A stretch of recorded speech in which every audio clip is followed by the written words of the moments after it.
கிடையாது. ஈரானும் சவுதியும் ஒரே குட்டையில ஊறிய மட்டை. இனவெறி, பதவி வெறி, மொழி வெறி, இந்த 3 வெறிகளை பிடிச்சிதான் இவங்க தொங்கிட்டு இருக்கிறானு. சுலைமானி பொறுத்த வரைக்கும் பினாமி.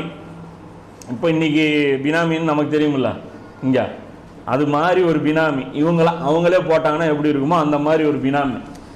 அந்த மாதிரி பினாமியை தான் அவங்க கொண்டாங்க. சிரியாவில் முஸ்லீம்கள் இன்னைக்கு கொல்லப்படுறாங்கன்னு அந்த மூமெண்ட்ல நடத்துனது யாரு?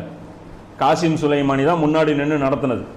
சிரியாவில் இன்னைக்கு பார்த்தீங்க அப்படின்னா 60 லட்சம் பேர் வீடு இல்லாமல் இருக்காங்க, அகதிகளாக. என்ஆர்சி சொல்கிறோம்ல, அகதிகளாக வீடு இல்லாமல் வெறும் டென்ட்டில் 60 லட்சம் பேர் இருக்காங்க. 10 லட்சம் குழந்தைகள் அனாதைகளாக இருக்காங்க. அதில் தான் அந்த குழந்தைகளுக்கு அல்லான்னு கூட எழுத படிக்க தெரியாது, அந்த நிலைமையில் இருக்காங்க. கறி சாப்பிட்டு 1 வருஷம் ஆச்சுங்கிறாங்க.